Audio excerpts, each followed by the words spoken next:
Hello, नमस्कार, good evening all of you. कैसे हो आप सभी? उम्मीद है आप सभी अच्छे होंगे। और मुख्य सेविका परीक्षा भर्ती की तैयारी करते हुए आज हम एक नए टॉपिक का अध्ययन करेंगे। उसमें क्या करेंगे? उसमें आज हम एक नया टॉपिक पढ़ेंगे और नया टॉपिक पढ़ेंगे जनसंख्या विस्फोट, जनसंख्या वृद्धि और नियंत्रण। तो चलिए देखते हैं। जनसंख्या वृद्धि। जनसंख्या वृद्धि क्या है? हम सब इससे परिचित तो हैं, पर इसको हम अपने शब्दों में कैसे परिचित होंगे? यानी कि जब हम सामने वाले को एक्सप्लेन करेंगे तो कैसे करेंगे, खुद में कैसे समझेंगे? बहुत बार ऐसा होता है कि कई बार हम बातें खुद समझ लेते हैं लेकिन सामने वाले को समझाने में सक्षम नहीं होते और बात उसकी आती है। तो चलिए अब देखते हैं कि उसको हम कैसे एक्सप्लेन करेंगे अपनी सिंपल लैंग्वेज में। तो जनसंख्या वृद्धि का क्या अर्थ है? जनसंख्या वृद्धि का अर्थ है किसी भी क्षेत्र में जनों की संख्या अर्थात लोगों की संख्या का बढ़ना। मीन्स जहाँ पर लोगों की संख्या ज़्यादातर बढ़ती जाए, वो कोई क्षेत्र भी हो सकता है, कोई स्थान हो सकता है, कोई देश हो सकता है, कोई गांव हो सकता है, कस्बा हो सकता है। तो उसको हम क्या बोलेंगे कि जनसंख्या में वृद्धि हो रही है। हमारे पूरे विश्व में मनुष्य की जनसंख्या प्रतिवर्ष लगभग 8.3 करोड़ या 1.1% की दर से बढ़ रही है। ये एग्जाम में आ सकता है आपके, तो आपको इसको ध्यान रखना है कि हमारे पूरे विश्व में मनुष्य की जनसंख्या प्रतिवर्ष 8.3 करोड़ या 1.1% की दर से बढ़ रही है। जनसंख्या वृद्धि को हम कैसे देखते हैं? जब हम इसके अनुमान लगाते हैं तो कैसे लगाते हैं? तो जनसंख्या वृद्धि प्रतिवर्ष पैदा होने वाले बच्चों की संख्या माइनस मरने वाले व्यक्तियों की संख्या, यानी कि जनसंख्या पूरी जनसंख्या को कैलकुलेट करेंगे, फिर प्रतिवर्ष पैदा होने वाले बच्चों की संख्या को लिखेंगे और उसके बाद उसमें से मरने वाले व्यक्तियों की संख्या को माइनस कर देंगे, तो हमारी जो जनसंख्या है वो निकल कर आ जाएगी। जनसंख्या वृद्धि को समझने के लिए हम 18वीं सदी से शुरुआत करते हैं। कब से शुरुआत करते हैं? 18वीं सदी से शुरुआत करते हैं। औद्योगिक क्रांति की वजह से पश्चिमी देशों में अत्यंत तीव्र गति से जनसंख्या वृद्धि हुई।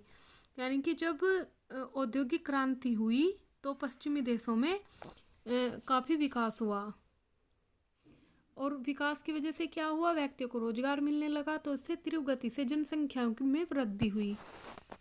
जब रोजगार बढ़ा तो जनसंख्या भी बढ़ गई। इस वृद्धि का कारण पता करने के लिए ब्रिटिश वैज्ञानिक थॉमस मैककियोन ने, कौन से वैज्ञानिक ने? ब्रिटिश वैज्ञानिक थॉमस मैककियोन। एक बार और पढ़ेंगे। इस वृद्धि का कारण पता करने के लिए ब्रिटिश वैज्ञानिक थॉमस मैककियोन 1988 में खोज शुरू की। उन्होंने जो खोज की, जो जानकारी प्राप्त की, उसका प्रकाशन किया। प्रकाशन किस में किया?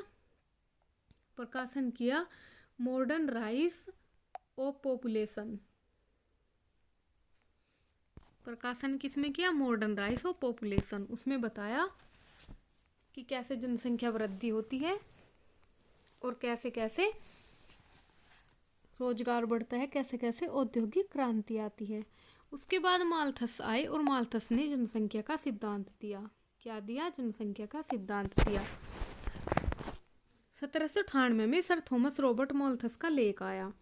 कब आया माल्थस का लेख? माल्थस का लेख आया 1798 में। और थॉमस रॉबर्ट माल्थस ने उस लेख में क्या बताया? लेख का नाम था an essay on the principle of population. क्या था? An essay on the principle of population. उसमें उन्होंने विस्तार पूर्वक अपने विचार बताए। अब उनके विचारों से परिचित होंगे कि क्या विचार बताए। माल्थस ने बताया कि यदि जीवन निर्वहन के संसाधनों में अवरोध न हो तो प्रत्येक 25 साल बाद पॉपुलेशन दोगुनी हो जाती है। क्या क्या बताया? कि यदि जीवन निर्वहन के संसाधनों में अवरोध ना हो, यानी कि रुकावट ना हो, तो क्या होगा? प्रत्येक 25 वर्ष बाद जनसंख्या दोगुनी हो जाएगी। और उन्होंने ये कहा कि किसी भी क्षेत्र में जनसंख्या की वृद्धि गुणोत्तर श्रेणी अर्थात दोगुनी गति से होती है। यानी कि जैसे 1, 2, 4, 8, 10, 12 इस तरह। और जबकि संसाधनों की वृद्धि कैसे होती है, समांतर श्रेणी में होती है, सामान्य गति से होती है। कैसे? जैसे 1 2 3 4। समांतर श्रेणी क्या हुई?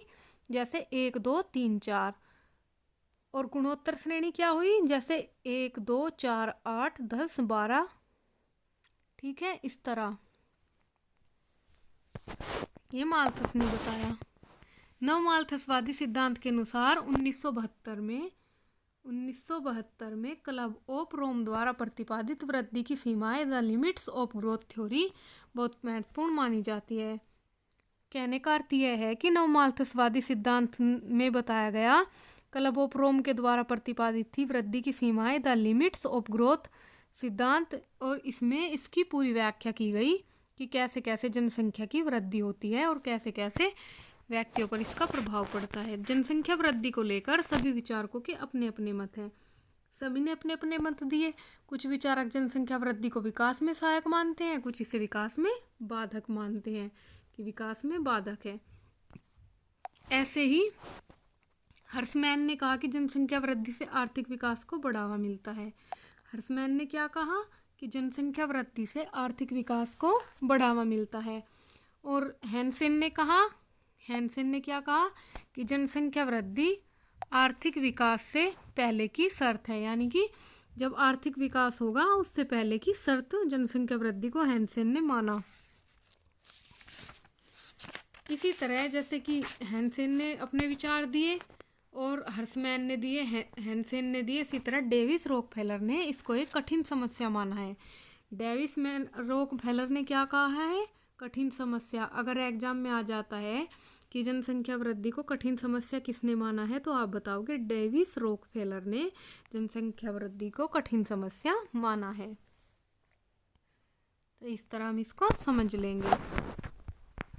फिर आता है पॉपुलेशन थ्योरी, अनुकूलतम जनसंख्या का सिद्धांत कि अनुकूलतम जनसंख्या क्या है। अनुकूलतम जनसंख्या क्या है?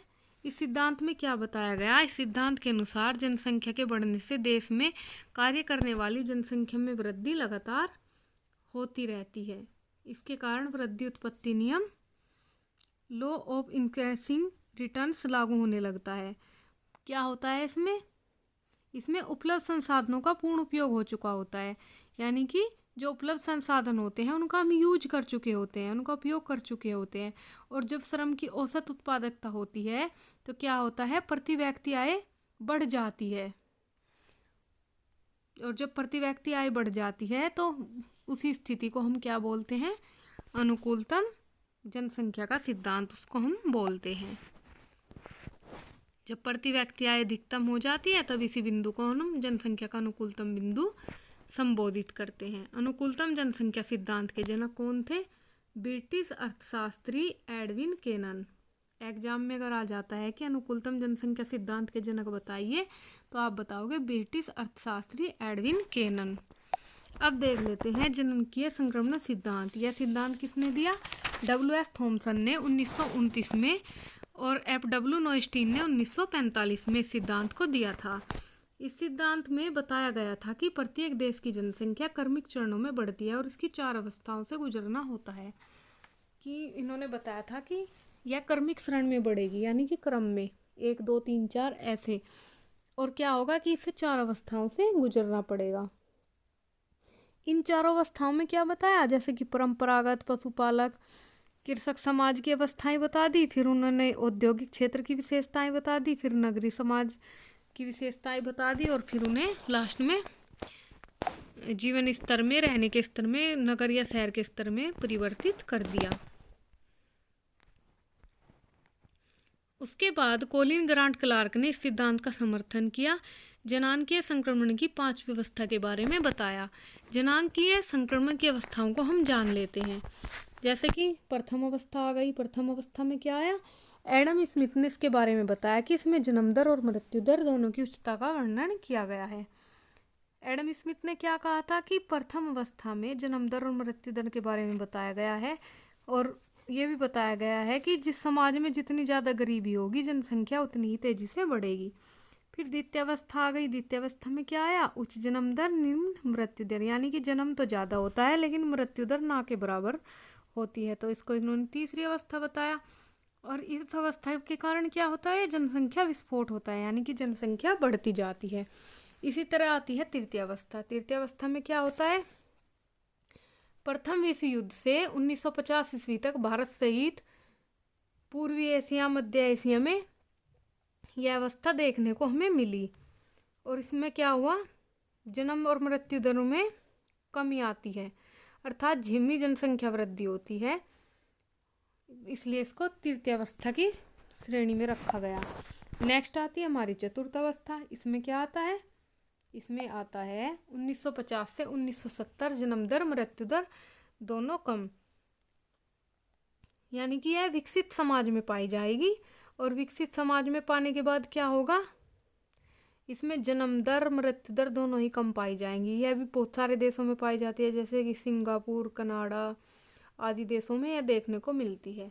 फिर नेक्स्ट आ जाती है पंचम अवस्था। 1950 ईस्वी के बाद की अवस्था जनान अपर्दन या जातीय संवार की अवस्था इसको कहा जाता है।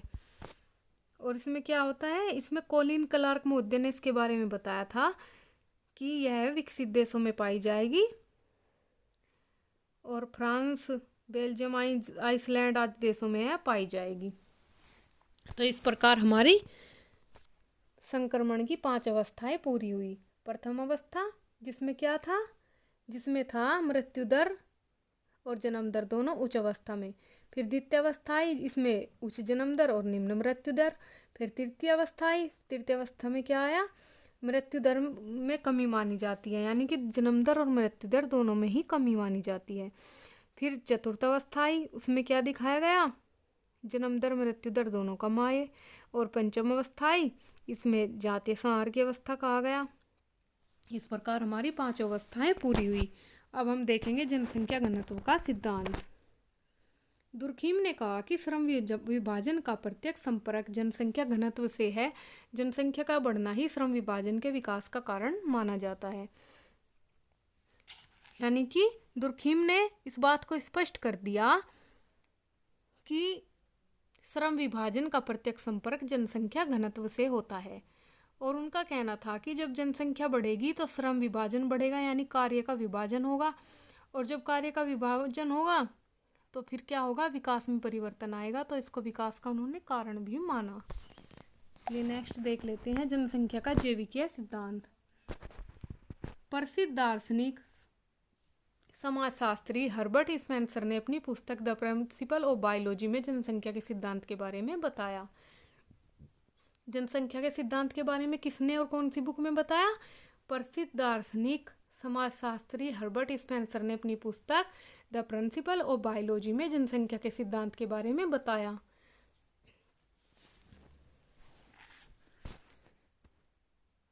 स्पेंसर का विचार था, उन्होंने कहा कि जीवन की जटिलता बढ़ने से उत्पादन क्षमता कम होती है, यानी कि जब जीवन में कठिनाई बढ़ती जाती है तो क्या होता है, उत्पादन क्षमता कम होती जाती है। अब देख लेते हैं जनसंख्या विस्फोट। चलिए जान लेते हैं। जब जनसंख्या बहुत ज़्यादा बढ़ जाती है और साधन कम हो जाते हैं, यानी कि जनसंख्या तो इतनी बढ़ गई और साधन कम रह गए, जैसे खाने की समस्या, पानी की समस्या, स्वास्थ्य की समस्या और साधारण आवश्यकताओं की पूर्ति नहीं हो पाती, तो क्या होता है, महंगाई का स्तर बढ़ता जाता है और फिर महंगाई का स्तर उच्च हो जाता है। इस प्रकार हम कह सकते हैं कि जनसंख्या विस्फोट की स्थिति है। तो जनसंख्या विस्फोट के कारणों को जान लेते हैं। जैसे कारण होता है गरीबी, तो गरीबी के बारे में जान लेंगे कि गरीबी इसका कैसे कारण है। पहला कारण हुआ हमारा गरीबी, दूसरा आता है अशिक्षा, और फिर आता है बेरोजगारी, और उसके बाद आता है बाल विवाह। और उसके क्या प्रभाव पड़ते हैं, उसका प्रभाव पड़ता है बेरोजगारी और पर्यावरण असंतुलन हो जाता है, कृषि पर प्रभाव पड़ता है और आय में गिरावट हो जाती है। तो इस प्रकार क्या होता है, इस प्रकार जनसंख्या विस्फोट होता रहता है।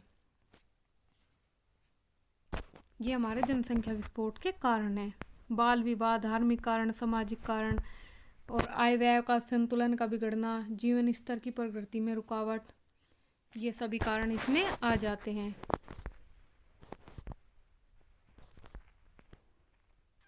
एक बार और देख लेंगे जनसंख्या विस्फोट। जब जनसंख्या बहुत ज़्यादा बढ़ जाती है और साधन कम हो जाते हैं, साधारण आवश्यकताओं की पूर्ति नहीं हो पाती, महंगाई स्तर हो जाता है, तब हम कह सकते हैं कि जनसंख्या विस्फोट की स्थिति है। जनसंख्या विस्फोट के कारणों को जान लेते हैं, जैसे गरीबी है, शिक्षा, बेरोजगारी, बाल विवाह, धार्मिक कारण, सामाजिक कारण, और इसके प्रभाव भी पड़ते हैं, जैसे कि बेरोजगारी, पर्यावरण असंतुलन, कृषि पर प्रभाव, आय में गिरावट, आय व्यय असंतुलन, जीवन स्तर की प्रगति में रुकावट। अब देख लेंगे जनसंख्या वृद्धि से बचाव के उपाय, कि हम जनसंख्या वृद्धि से कैसे बच सकते हैं। हमें क्या करना होगा, शिक्षा का स्तर सुधारना होगा, यानी कि जब लोग शिक्षित होंगे तो उन्हें पता होगा कि जनसंख्या वृद्धि से क्या क्या नुकसान होते हैं, तो वह जनसंख्या वृद्धि के स्तर को रोकेंगे। और सेकंड आता है जीवन स्तर सुधार। यदि व्यक्तियों का जीवन स्तर सुधरेगा, उन्हें शिक्षा मिलेगी, जैसे कि 2 बच्चों के ज़्यादा सुविधाएं मिलती हैं, 3 या 4 को इतनी नहीं दे पाते, तो क्या होगा, जीवन स्तर सुधरेगा। अगर उन्हें इस बात की नॉलेज होगी तो वैसे और ध्यान देंगे। सतत शिक्षा, यानी कि उन्हें कंटिन्यू अच्छी एजुकेशन दी जाए जो उनके लायक हो, तो उससे उन्हें क्या होगा, उनका विकास होगा, उनका मानसिक विकास होगा, और वैसे और ध्यान देंगे। जनसंपर्क करें और दूर संचार के द्वारा लोगों को शिक्षित किया जाए। भारत में जनसंख्या वृद्धि की स्थिति, अब देख लेते हैं कि भारत में जनसंख्या वृद्धि की क्या स्थिति है। हमारे भारतवर्ष में जनसंख्या अत्यंत तीव्र गति से बढ़ रही है।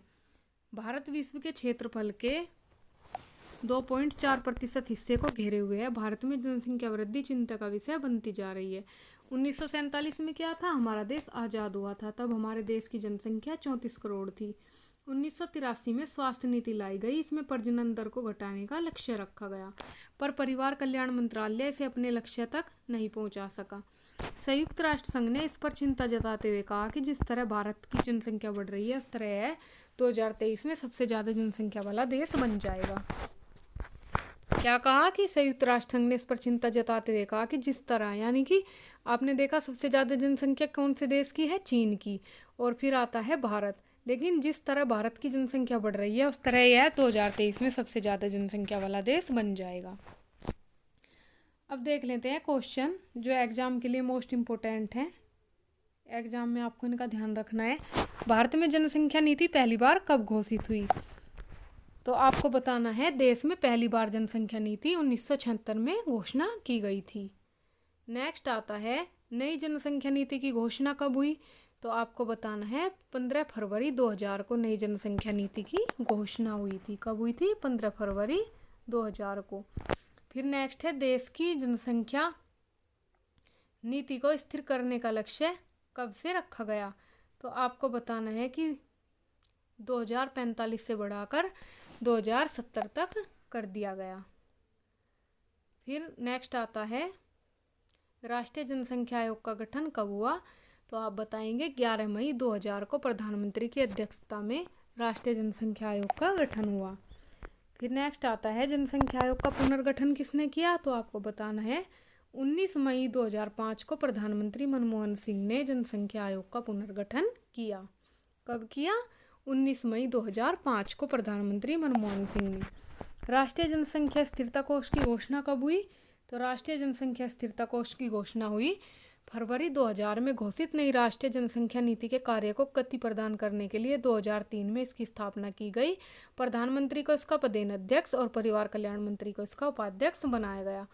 आपके एग्जाम में आने के पूरे चांस हैं कि राष्ट्रीय जनसंख्या स्थिरता कोष की घोषणा कब हुई, तो आपको बताना है फरवरी 2000 में घोषित हुई, और इस प्रधानमंत्री को इसका पदेन अध्यक्ष और परिवार कल्याण मंत्री को इसका उपाध्यक्ष बनाया गया।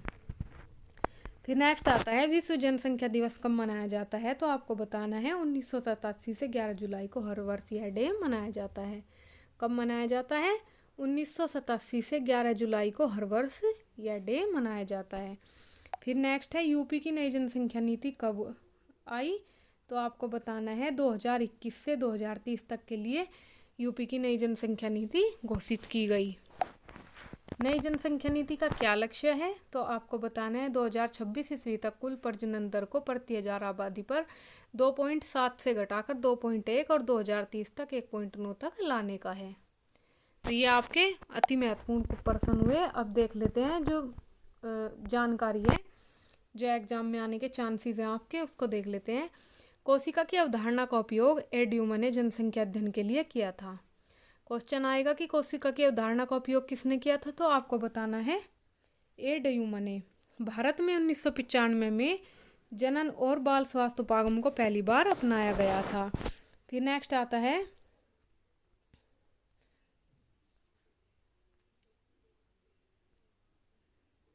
नेक्स्ट आ जाएगा जनसंख्या घनत्व का सिद्धांत किसने दिया, तो आप बताओगे दुर्खीम ने दिया।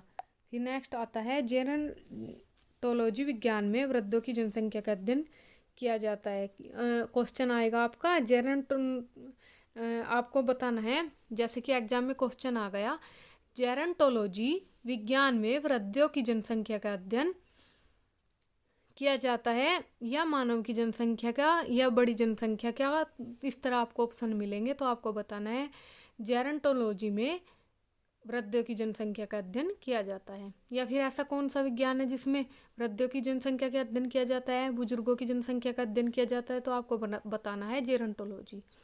ठीक है। फिर आता है जनसंख्या का जैविक सिद्धांत किसने दिया, तो आपको बताना है हर्बर्ट स्पेंसर ने। फिर ऐसे ही आ जाता है उत्प्रवास कैसी स्थिति है, तो आप बताओगे उत्प्रवास वह स्थिति है जब अपने देश से जाकर दूसरे देश में हम रहने लगते हैं, वहाँ के निवासी बन जाते हैं, तो उस स्थिति को हम क्या कहते हैं, उत्प्रवास। फिर नेक्स्ट आता है बीएस गुहा ने प्रजातीय समूह को कितने भागों में बांटा, तो आपको बताना है कि बीएस गुहा ने प्रजातीय समूह को 6 भागों में बांटा। फिर नेक्स्ट आता है भारत को विश्व का ऐसा पहला देश माना गया है जिसने जनसंख्या नियंत्रण कार्यक्रम वर्ष 1952 शुरू किया। यानी कि भारत पूरी दुनिया में ऐसा एकमात्र देश है जिसने सबसे पहले जनसंख्या नियंत्रण कार्यक्रम वर्ष 1952 शुरू किया था। फिर जनगणना शब्द सबसे पहले कहाँ देखा हमने, तो इसमें आपको बताना है जनगणना शब्द सबसे पहले अबुल फजल द्वारा लिखी गई आईन अकबरी में मिला था। फिर नेक्स्ट आता है जनांकीय संक्रमण सिद्धांत एस थॉमसन सैद्धांतिक रूप से फ्रैंक डब्ल्यू नोस्टेक ने 1945 में दिया था। जनांकीय संक्रमण सिद्धांत किसने दिया था, तो एस थॉमसन ने सैद्धांतिक रूप से फ्रैंक डब्ल्यू नोटेस्टी ने 1945 में दिया था। फिर नेक्स्ट आता है जनसंख्या का निरपेक्ष और सापेक्ष सिद्धांत किसने दिया, तो आप बताओगे जनसंख्या का निरपेक्ष और सापेक्षिक सिद्धांत माल्थस और कोलमार्क्स ने दिया था। तो ये थी आपकी आज की क्लास जिसका नाम था जनसंख्या विस्फोट। जनसंख्या विस्फोट वृद्धि के बारे में आज हमने बात की और नियंत्रण के बारे में बात की, यानी कि पॉपुलेशन के बारे में बात की, ग्रोथ के बारे में बात की, कंट्रोल के बारे में बात की। तो आज की क्लास यहीं तक। आपको कैसी लगी कमेंट बॉक्स में ज़रूर बताइए। वीडियो को लाइक और शेयर कीजिए, चैनल को सब्सक्राइब करना ना भूलें। मैं ज्योति, आज के लिए बस इतना ही। धन्यवाद। जय हिंद।